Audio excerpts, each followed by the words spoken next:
they do. So if you'll join me in please giving a very warm 11th Hope welcome to the social engineering panel.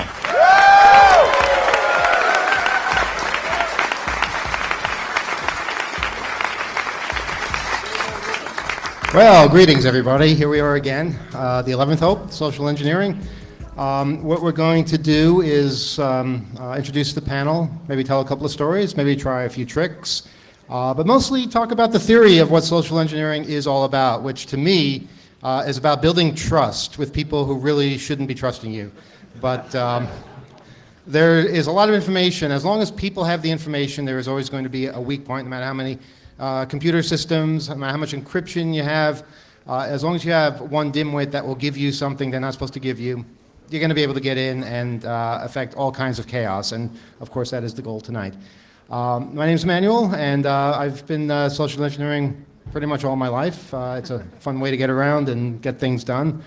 I'll tell a couple of stories, I guess, in a bit, but I want to introduce the other members of the panel. We have Kyle over here. Hello, hackers. I hope everyone's having fun. Thanks for coming. We have Alex. Hey, everybody. And we have Bernie S. Greetings from Philadelphia. I probably sound better now than usual on the radio. But. Yeah, that's his tagline. You can't use it. So we're going to start with some stories. Bernie, why don't you start, since you're all the way over there, with a story of social engineering maybe that you have performed in your life at some point that either benefited you or did not benefit you. All right, here's one when you asked me recently, like a couple hours ago, whether it be on the panel, I was like, what am I talking about? Oh, all right, I've been working on this project since early last year in Philadelphia with a group of volunteers to build a nonprofit community FM radio station. And there's a really good social engineering story behind it. We got our FCC construction permit, which there was a lot of social engineering with pirate radio that led up to that over like 15 years before that, but that's a whole another story of social engineering. But so we got our construction permit. We started building the transmitter equipment and so forth, and we needed a call sign. They don't just assign one to you randomly. You select from a database. Well, like internet domain names, all the good ones are taken, and there's just the only things left are like WXQZ or something that you can't, a useless acronym. I got that one. I have. So you got that one? You got the good ones. So you can't get 4 letters anything. Not anymore. So this is going to be a people-powered media radio station. I thought like WPPM would be perfect. Of course, you check the FCC call sign query database. It's unavailable. Registered to U.S. Coast Guard, to a cutter vessel called the Galatea, who was a Greek goddess who fell in love with a Cyclops who screwed her over. But that's another story. And well, the ship, the Galatea, like, let me research this. Turns out the Galatea was built right across the river from Philadelphia in Camden, New Jersey in 1933. Well, it was commissioned in 1933, probably built a couple years before that. And its first mission was to do rum running interdictions during Prohibition. I was like, well, this is cool. I'm going to read more up on this. So early war on drugs. And so the ship served that valiant mission, and then after alcohol became legal again, I think there was a speakeasy downstairs at one time. They decommissioned the ship. They had ran some other missions, and then they decommissioned it in 1946. And 1948 they decommissioned it. I'm like, well, this is what I found out from doing some research on the ship. So Coast Guard's been sitting on this unused call sign for like 68 years. Like, what are they doing? It's just sitting on a shelf, and nobody asked them for it. So I did some research online and found some radio people in the Coast Guard and called around, reached a guy named Jerry, who turned out to be a ham radio operator like myself. And I used just my name, Bernie S., not like my legal name, but I told him that I'm a ham like you, and turns out he was the last Coast Guard official to send a Coast Guard person to send a Morse code message when they got rid of Morse code in '95. So we bonded over that and Morse code, and it's like, wouldn't it be great, Jerry, if this former FCC if this Coast Guard call sign WPPM could again live a mission for the community in consistency with the public service mission of the Coast Guard. And he's like, yeah, let's do that. So he gave me a name of somebody in the Navy to call who manages all call signs for all vessels. I called a person in the Coast Guard, in the Navy, and he said, oh, no, you got to talk to this other guy who's in the Coast Guard, and that guy was dead. So they had to find somebody to replace him. And then, so I finally reached somebody they replaced them with, and they said, no, you got to talk to this person at the FCC, and then this person at the FCC said you need to talk to this person at the Department of Homeland Security, because the Coast Guard is part of that, and I talked to the Homeland Security, then back. It's typical government bureaucracy, and back to the Coast Guard. I ended up talking to about 10 different people in four different federal agencies over like 2 or 3 months. Finally reached a guy, or actually a woman in the Coast Guard. I explained this whole public service mission of this call sign could come alive again in the form of a nonprofit community radio station in Philadelphia, right across the river from when the Galatea was first launched. And they're like, let me see what I can do. And she released it to the FCC, and I had her time it in such a way that we applied for it at just the right time window, so it never showed up on the FCC's call site as available. It just went from registered U.S. Coast Guard to register to Philadelphia Community Access Media. And we got the call sign, so it's now people-powered media. And I didn't have to lie or anything. It was just social engineering this guy, bonding the hams and the other radio people and getting them to think that this would be a good mission for their call sign in the future. And they bought it, and we got a great call sign. I talked to people at commercial radio, like, that's a great call sign. How did you get that? It's like, well, there's a story behind it. So at our launch party in a few weeks, we're gonna have a big bowl of rum punch because of the rum running mission. But that's an example of social engineering where you don't have to lie. We all do this. I think we all started social engineering our parents when we were like 2 years old. So just different ways of doing it. This didn't involve any fraud or lying, but it was social engineering, and it really accomplished something really useful for the community. So that's my story. Alex, you're up. I am. Okay. All right. Well, I think some of you, thanks for that. Thanks for the warning. Appreciate it. He's good at that, isn't he? We're going to see him in action in a few minutes as well. That's going to be fun. Maybe. We'll yeah, see. let's hope. Yeah. Anyhow, I think I recognize some of you. Some of you saw my talk yesterday on the Panama Papers, and if you haven't, thank you. I'm a lawyer, so actually a very good segue from what Bernie had mentioned. Sometimes I'm not allowed really to social engineer anymore. I did have a long history of this back in the day, but as a lawyer, we are not necessarily allowed to misrepresent who we are. There could be ethical implications with the bar committee for that. For basically saying you're somebody else when you're an attorney and getting information out. Even in social media, we have very strict regulations about impersonating other people to acquire evidence or information that can then be used in court, and we can get into deep shit, basically, if we do something against those regulations.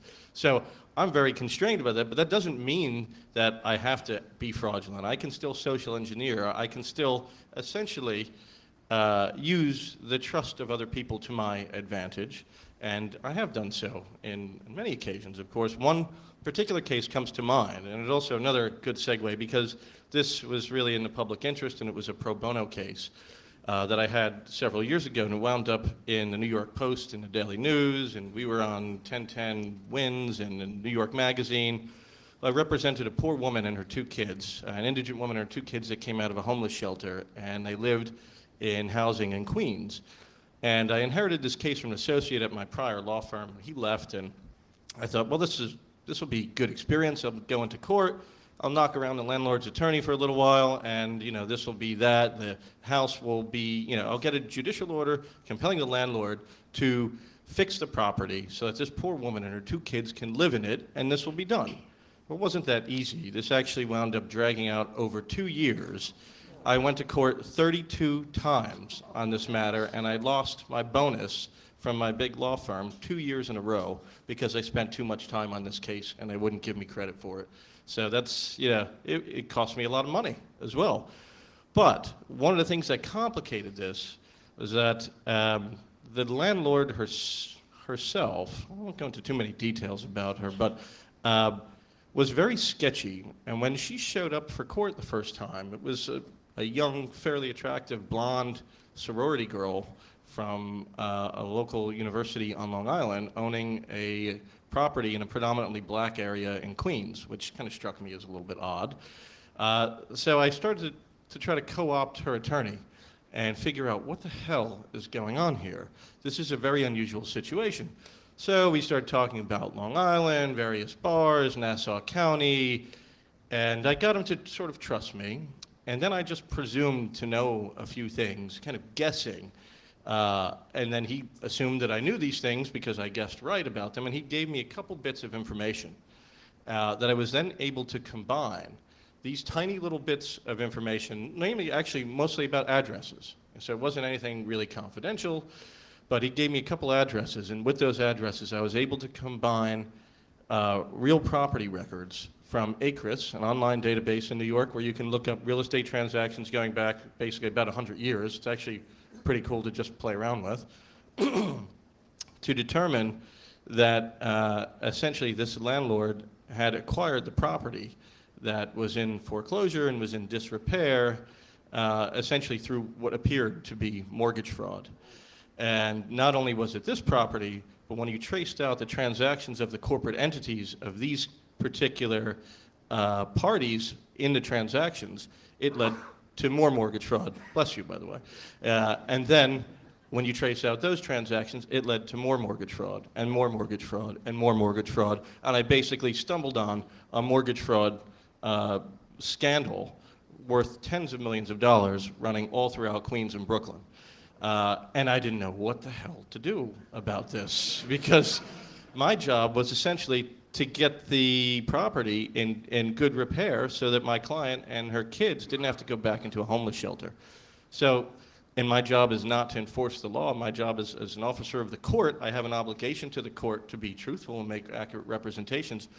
But at that point, I decided, with the counsel of our own ethics lawyers inside, that we weren't going to let this information out to the court, and that we were going to keep it under our hat and try to get them, basically try to force them to comply with the judge's orders. And this lasted a long time. The heat was shut off. The heat was shut off in the winter. She lost electricity. She almost lost her kids because ACS got involved. It's the Administration for Children's Services if you're not from New York.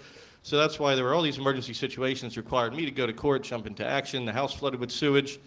And at that point, mysteriously, well, let me back up 1 second. I filed another lawsuit to hail her back into court. She started complaining, the landlord that is, she didn't have an attorney at that point and couldn't afford one.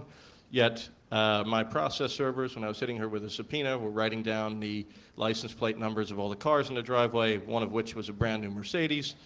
So I don't know what that was about, but then mysteriously the house burned down.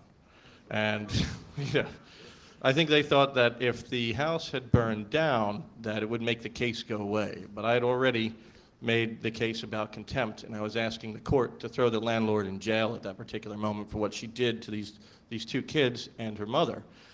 And it became, again, a pretty contentious situation, but we had got in touch with the Daily News and the New York Post and let them know that in open court we were going to break this mortgage fraud scandal. And so they were sitting there in the courtroom when we broke this, and they had the reporters outside and waiting for her to come out of the courtroom, and then all these stories came out, and we wound up settling the case and getting a decent amount of money so that this woman wouldn't have to essentially live her life back in a homeless shelter. But it was all because I co-opted this guy, I got his trust, he gave me a little bit of information, and I was able to use that entirely to my advantage. And I still do a lot of things like this. I don't want to say I'm an unscrupulous lawyer, but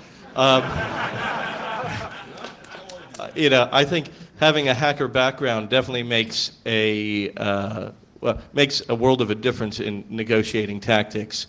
You know, in my life today, it definitely helps. And an unscrupulous and lawyer are a contradiction in terms, right? That's right. It's like Yes. yeah, oxymoron, Yes. right? Yeah, you mean it's like good administrator, honest mechanic, right? Yeah. No, absolutely. These are skills you can use in any profession. Just being alert, noticing things, being able to connect with people, that will get you very far.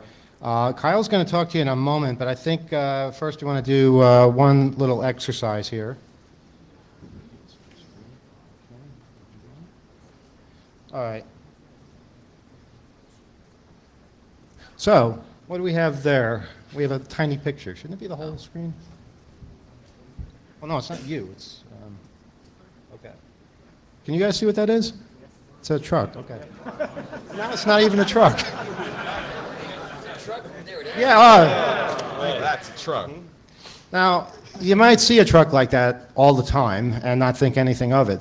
But if you're a hacker, you might see something and think, wow, okay, there's something more here. There's a system at work. We hear this so many times at this conference. I've heard it in so many different areas. Airplanes, trains, electronics, programming. We're always noticing things that nobody else cares about.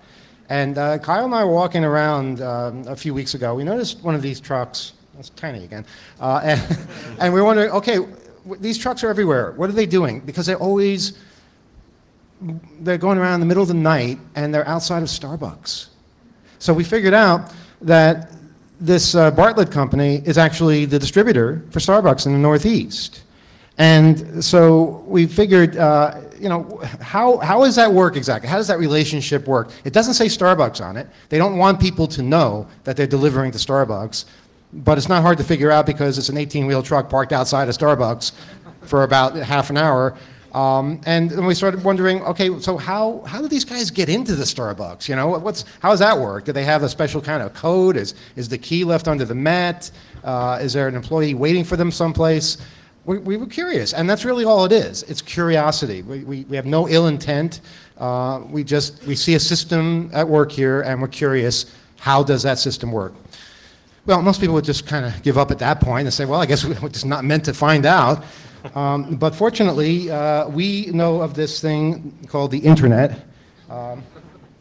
And I decided to, and we all did this all within the last hour because we had nothing prepared, as always. But that's appropriate because social engineering is it's not something you practice. However, research and pretexting is good to build on whatever kind of goal you're working on in the end. But it's better if it's fresh. So we've done this right away.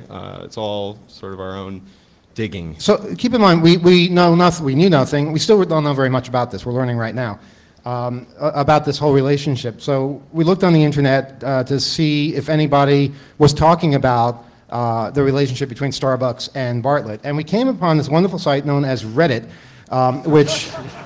If we can make that big, that would be great. You'll see this. There are Starbucks employees here, literally comparing stories about how their stores work, what time they open, when they check in, how they lock their doors, 4:30 a.m. to open at 5 a.m. And then they start talking about Bartlett down there somewhere, talking about how they screwed up and left the door open. How did you know Bartlett was on there? Did you do Control-F? I used Google and searched for Starbucks and Bartlett. And, so you didn't even have to search the page. It was just there. I knew it was on the page someplace, and it's down here someplace. I'm not going to go through all the text. There's a whole lot of conversation here. But what this did was this told me that, yes, indeed, at least in some cases, they have access to the place on their own because they can leave the door open when they leave. Well, so obviously there's not an employee there.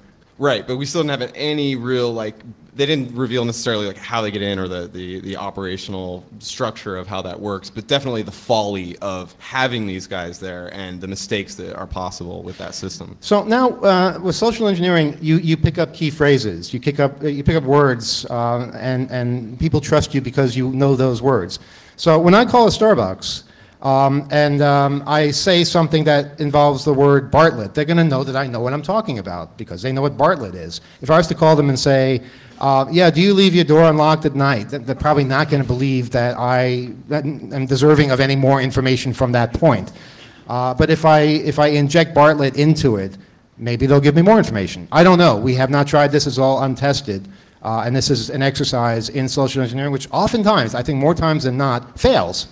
And you have to be able to cover your ass when you do fail. And in fact, I'm hoping we fail because that's an important part of it all is, you don't say, oh my God, you got me, and hang up. No, you back out of it gracefully so that they don't suspect anything beyond that one phone call. But your listening has to be tuned because in that failing, you could learn 5 different things you wouldn't have been able to glean from any other source, but it was revealed in the context of them correcting you. People like to be right, so they want to correct you. They want to say, no, actually, no, this goes at this time, or whatever it is. So you must be keen with your hearing as well. So the third part of all this was a wonderful store locator site that Starbucks runs, which gives you every phone number for every store. So we can just go down the list. Have a dial tone? Okay, let's not blast the audience too much. I'm going to dial the number now. I don't care if the number gets out. Oh, and please try not to make too much noise while I'm talking. It's awfully hard to explain. Yeah, but when I'm talking, I mean.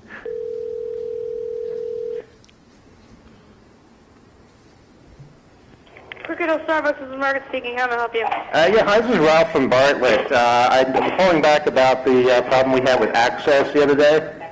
What's that? We had some trouble with access the other day. I'm calling from Bartlett. Okay. Has anybody talked to you about that? No clue. Okay, because we don't want to have the problem again where we couldn't get in. The door was very difficult to open. You guys don't come to this. You guys come to the store before we close. Right. We're always open when Bartlett comes, so you might have the wrong store. I'm sorry, say that again, please? I said we're always open when Bartlett comes, so. Maybe I'm calling the wrong one. Which store is this? This is Crooked Hill. Oh, I think you're right. I think we might have the wrong store. Yeah, I was going to say, because Bartlett's always here before we close. Okay, my mistake then. All Sorry. right. All right. Bye-bye. Okay. Well, that kind of is exactly what I was talking about.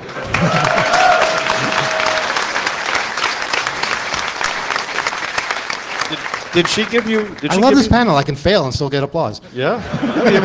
But did she give you the name of a store that does close? Well, I did. Did she? Because I didn't hear did. it. Did we hear that? I think she. No, she Oh, I said thought you must have the wrong store. Okay. Which tells me a couple of things. There are stores where it is closed, Right. And when they come, but they're always open. So now I know that. I know when Bartlett comes, they're open. So yeah, so I'll try another store then, and maybe I'll get lucky, or maybe I'll find another store that that they're always open for.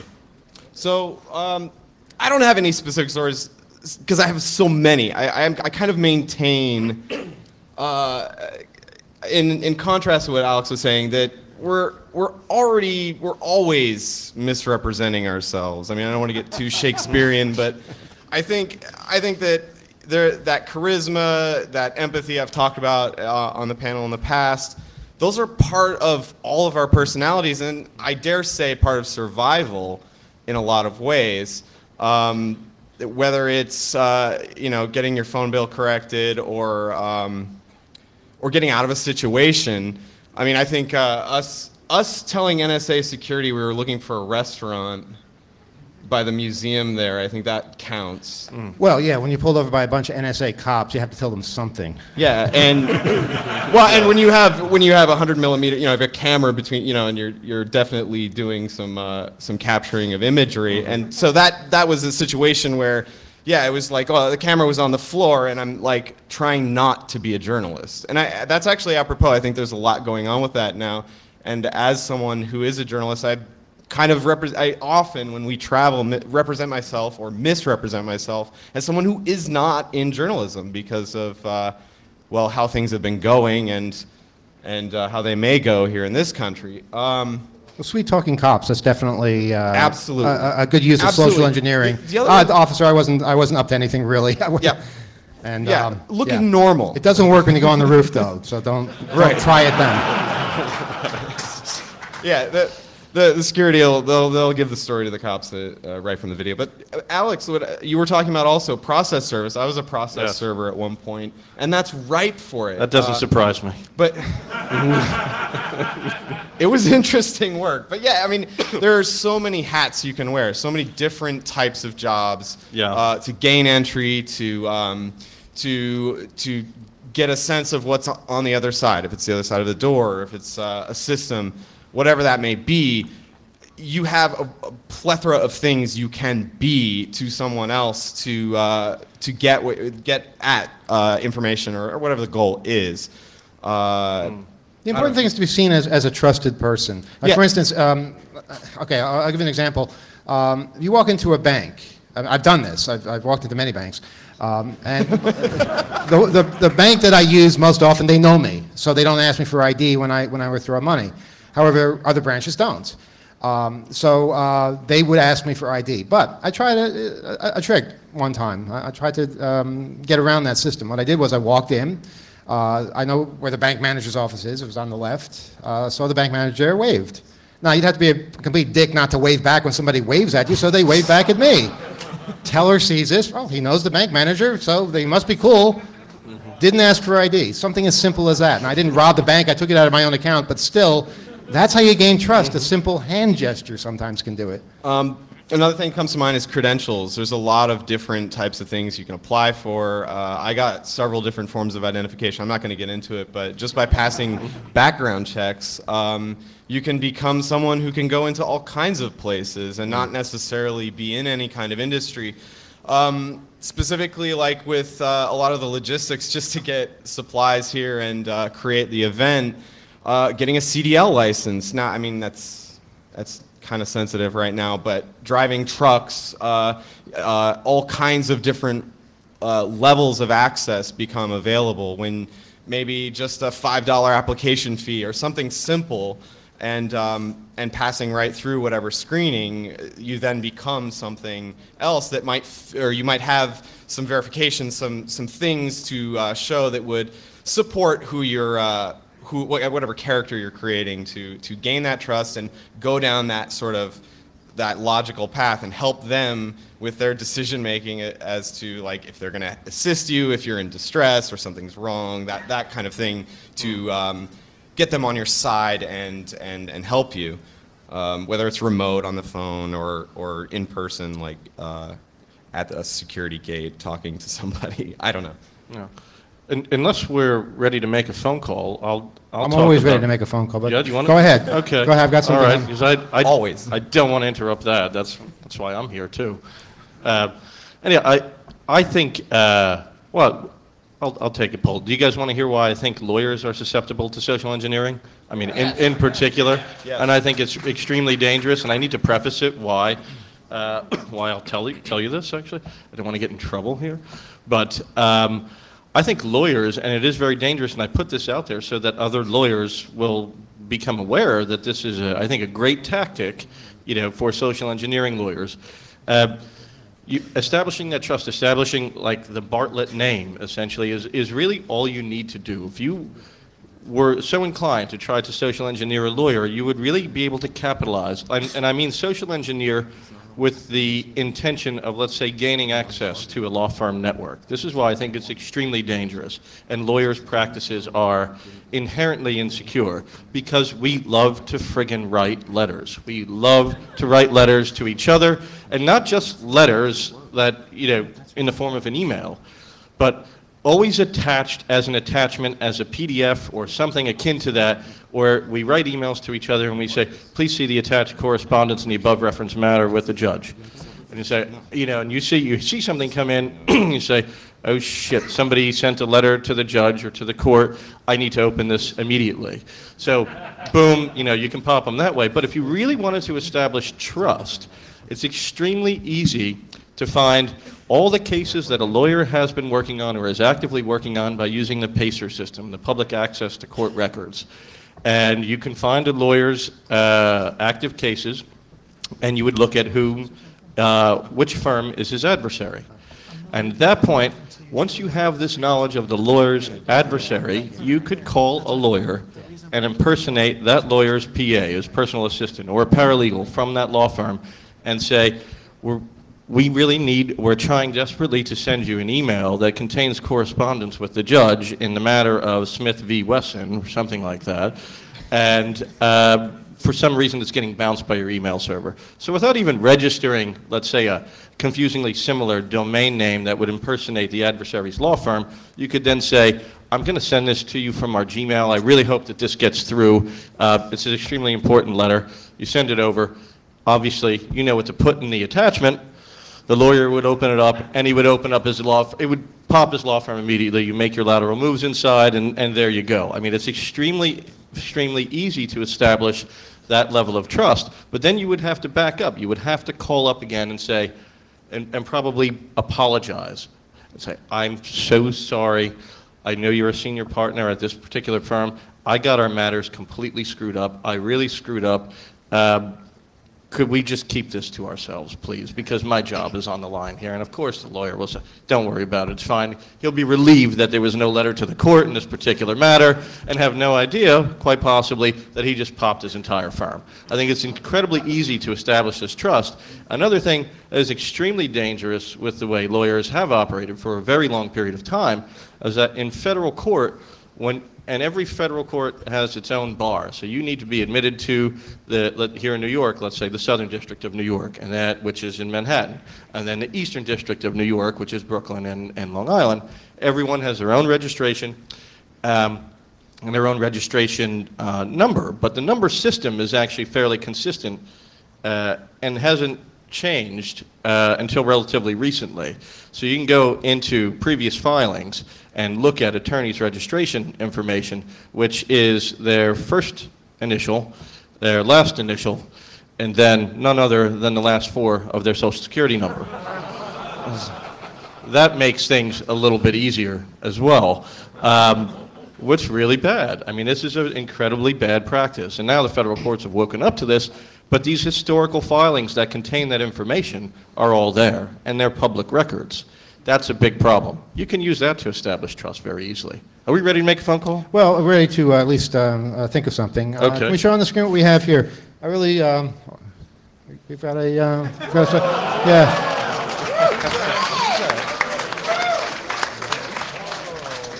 I want to fuck with this guy, I really do.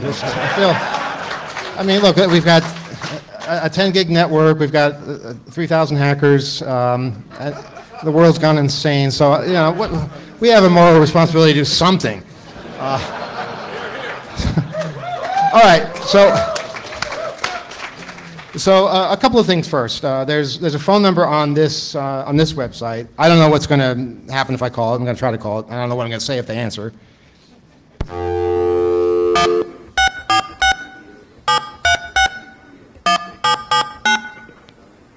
Thank you for calling Trump Campaign Headquarters. Our goal is to make America great again. For all information relating to Mr. Trump's campaign, press releases, or our event schedule, please visit our website at www.donaldjtrump.com. Yeah, okay. For all other inquiries, please listen to the following options. If you would like to volunteer, please email volunteers@donaldtrump.com. That's a good way of social engineering. Or press 1 and leave us a message. If you would like to offer advice or insight to the campaign, please email info@donaldtrump.com or press 2 and leave us a message. If you are calling with a press inquiry, please press 3. For all other questions, or to speak with a member of our team, please press 4, and we will connect you. Okay, 4 it is then. Please hold while I try to connect you.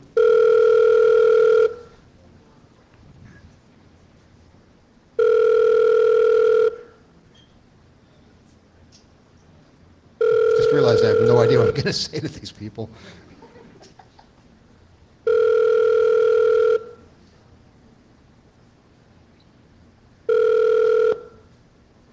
Hi, you've reached the Trump for President campaign. I'm afraid no one's available. It is call right Saturday now. night. If you leave your name and information, someone will be back Fat to you chance. shortly. Let's hit a star. Have a good day. Please enter your PIN and then press pound. This is the Trump campaign, so I'm going to try 1, 2, 3, 4. I'm sorry, you've entered an incorrect PIN. Please re-enter your PIN and then press pound. Trump! 6, 6, yeah. Trump? I'm going to try Trump. That's a good one. I'm sorry, you've entered Let's see an how many times they incorrect let PIN. us try. Please re-enter your PIN. and then press 2016, pound. okay. That's a good I'm sorry, you've entered an incorrect PIN. Goodbye. Okay, you get 3 tries. But that wasn't really what I want to try. I didn't expect anybody to answer this. Let's try a cell phone, though, because that actually was publicized at one point. I don't think it still works. Your call has been forwarded to an automated voice messaging system. 9177568. Is not available. The mailbox is full and cannot accept any. Oh, well.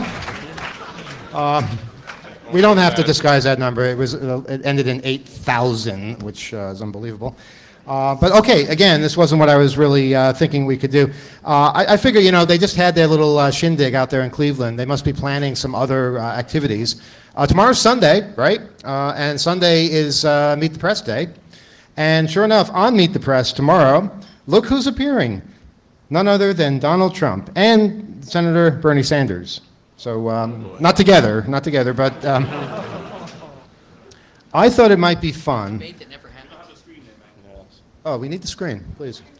On the cell phone voicemail, pressing pound gets you the prompt for the pin. Okay, there's a screen there. I don't see it. Oh, straight up. Where is it? There we go. Yep. Now move it again. We don't need us. We need the screen. Okay. So as you can see, they have a schedule already for tomorrow's show, Donald Trump and Senator Sanders. And I have no doubt that's the order they're going to go in. Well, I thought it might be interesting if someone from the Trump campaign said, you know, we want to get the last word. So we want to flip that. All right? So, but we have to call them. So how do we do that? Well, I did some searching online. I'm not going to show you what I searched for because I would show you the results. But I was able to find some numbers in New York, some numbers in D.C.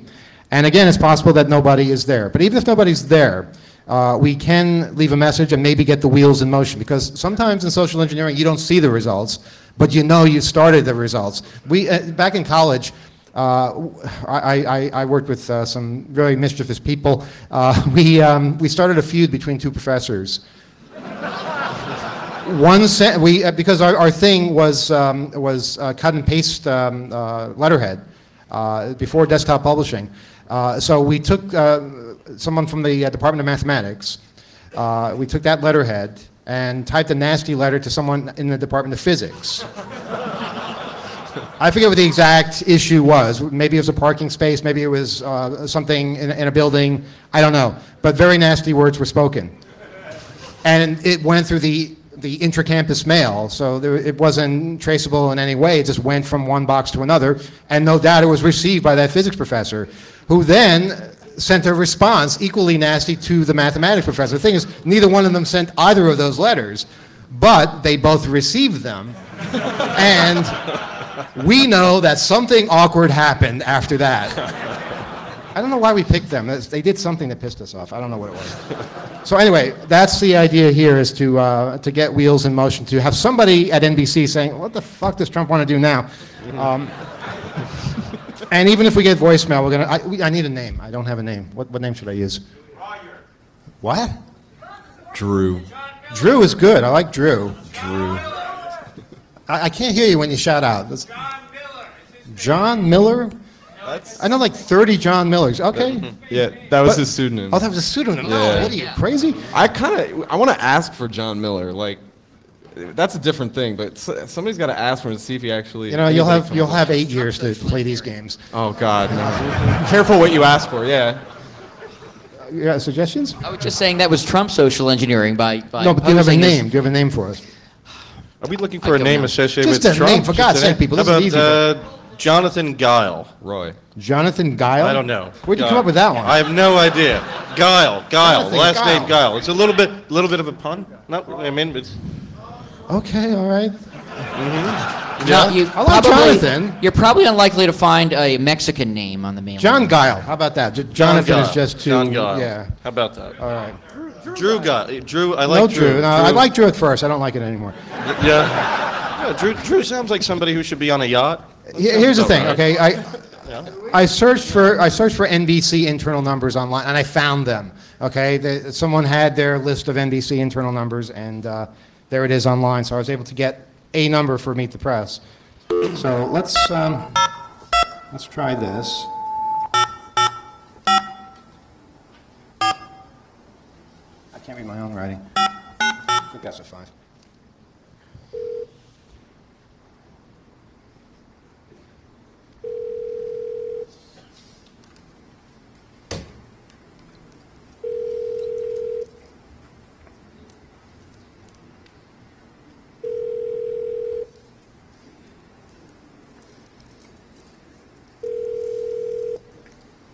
Your call is being answered by Audix. Meet the press. Is not available. Leave a message. Wait for the tone. When finished recording, press I'd like to pound sound like for an more auditorium. options. Otherwise, for assistance, press 0 now. Record at the tone. Yes, hi, this is... John Dial, over at the Trump campaign.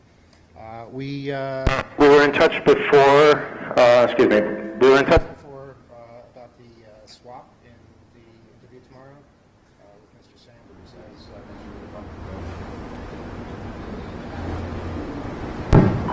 Okay.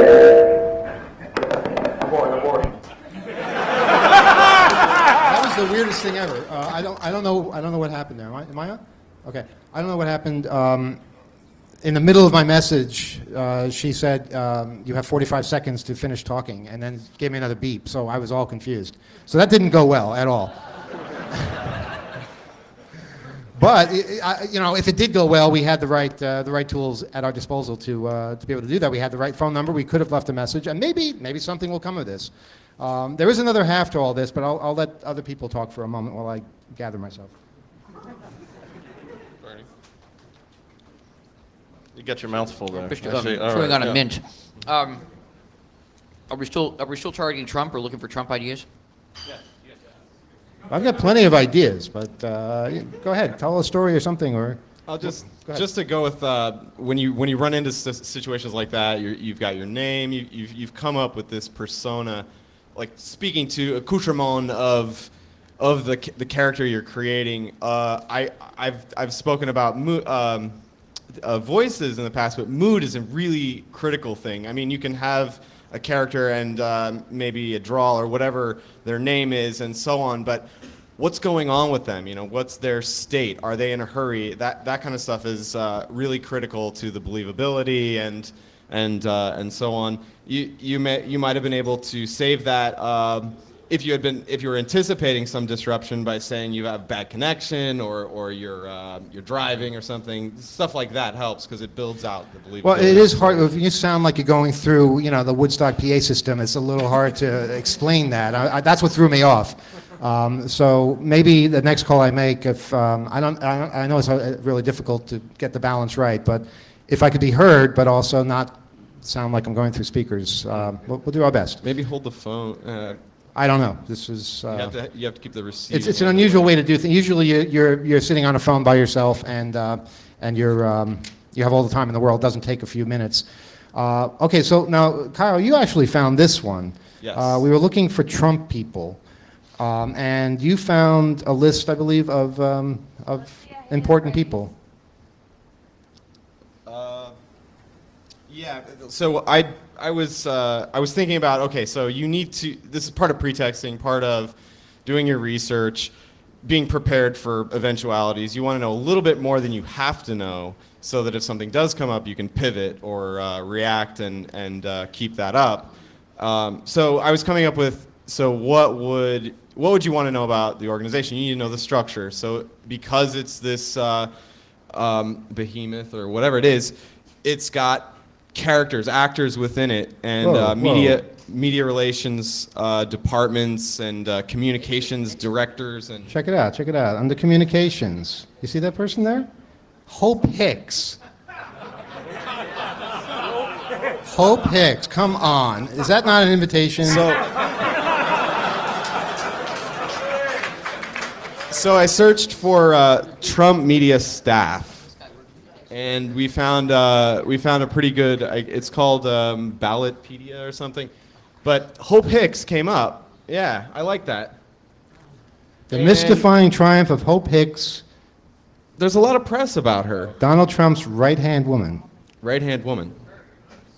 So there's all this information. We have this person now. We have a name. Obviously, we're not going to be able to call Donald Trump's cell phone. We're not going to be able to reach him at the campaign headquarters, but we can look at Hope Hicks a little bit and maybe learn some things.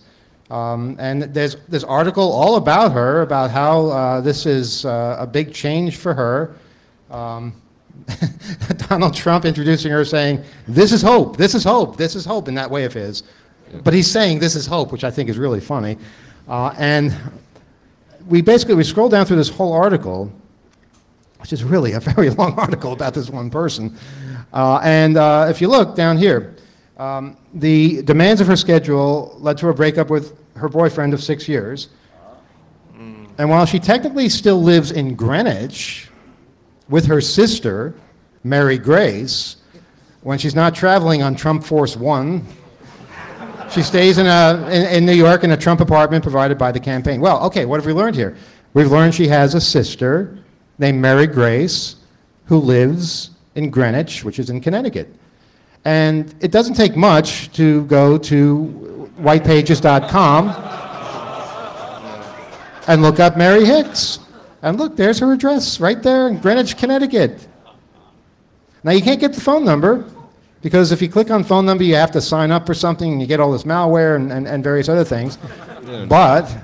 But you can look up the address on Yellow Pages and bingo, Hope Hicks shows up with a phone number. So, if I were so inclined, and I really don't want to get into this, but I could call Hope Hicks at home at 10 o'clock at night on a Saturday and say, hey, this is Meet the Press, we have to reschedule, and cause all kinds of mayhem.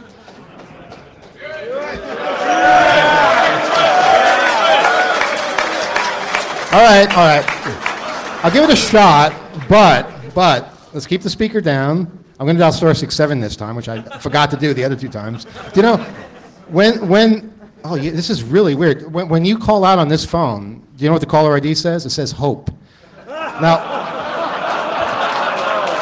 holy shit, if I call her house and it says Hope on it, someone's going to think it's her, and they're not going to know why it doesn't say her last name, but that's going to be weird. Okay. Let's give it a shot. I mean, why not? No, it'll be John Guile again. Why not? I mean, let them confuse themselves. Wait, is John Guile your guy or our guy? At some point, it just doesn't matter anymore. Okay, so. Not getting a dial tone.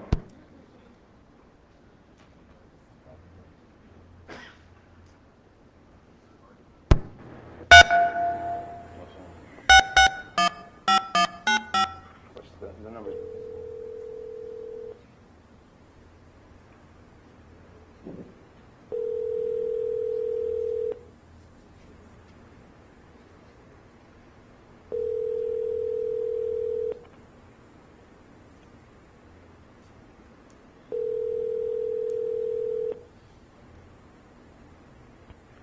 Hello. Hello. We're looking for Hope Hicks. You're calling me at this hour of the night, and Hope doesn't even live here? Oh, I'm sorry. This is the only number that we have. I apologize. This is Meet the Press. I'm sorry. We have this number. Hello? Well. What did we learn from that? This happens. We learned that Mary Grace and Hope aren't on the best of terms right now. Because she didn't even offer to take a message, and for God's sake, she works for Trump, This could be important. Okay, well, I know I've caused a little bit of mayhem, and I'm good with that if you are.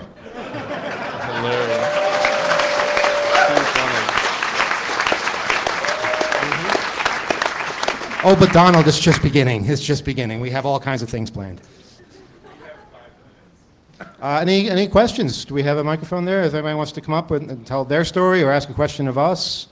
Can you guess Trump's Use the microphones right there. Not far. Can you guess Trump's PIN? You have his cell phone number. It goes to voicemail.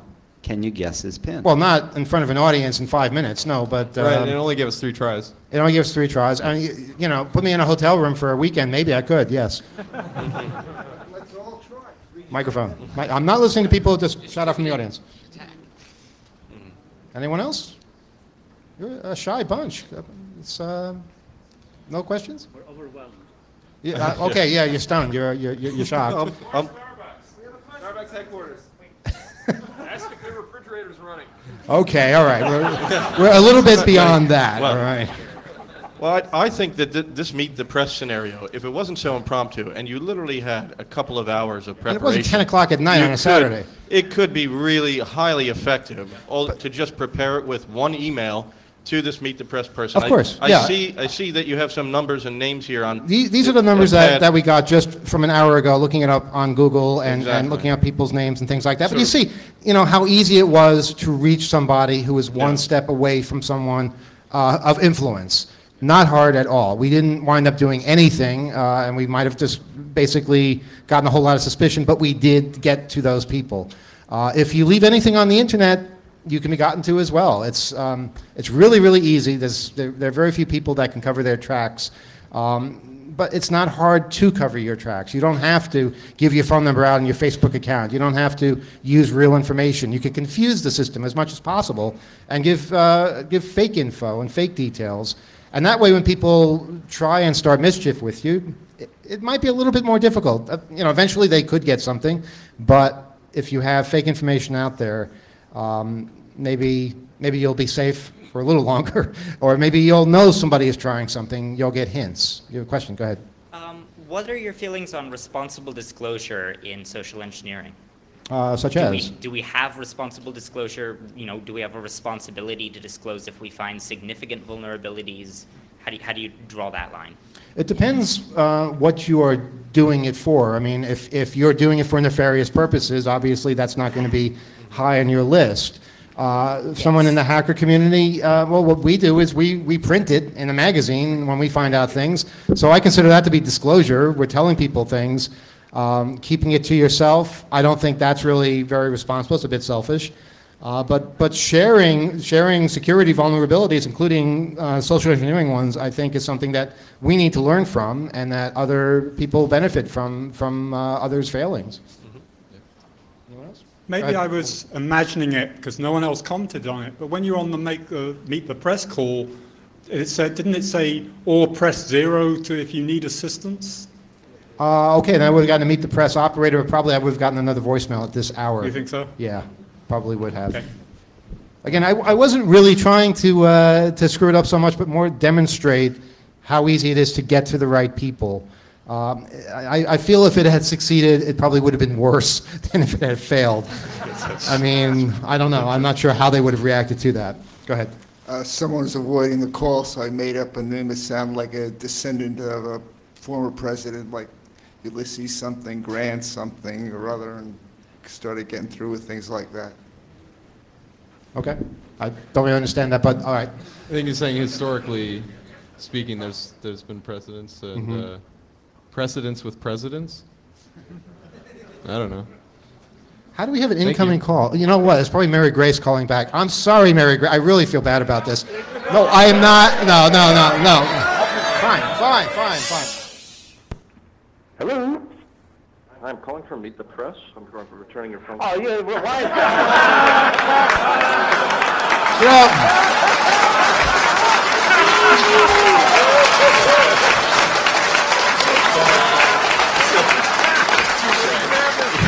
That's revenge. Just go back to the very first social engineering panel, the very first HOPE in 1994, and I pulled the same trick on SN. Did you really? Yes. It was funny then. It's not funny now, but it was funny then. History repeats itself. All right, folks. Closing commentary. Anybody? You have to be on another panel. You're in the other room. I got to run. Yep. All right, go to Alex's panel across the. Thank you, guys. Thank you. Please continue having fun at HOPE, and we have lots of panels left to go, and we have Hackers Got Talent at midnight in the other room. Yes. Thank you. Check it out.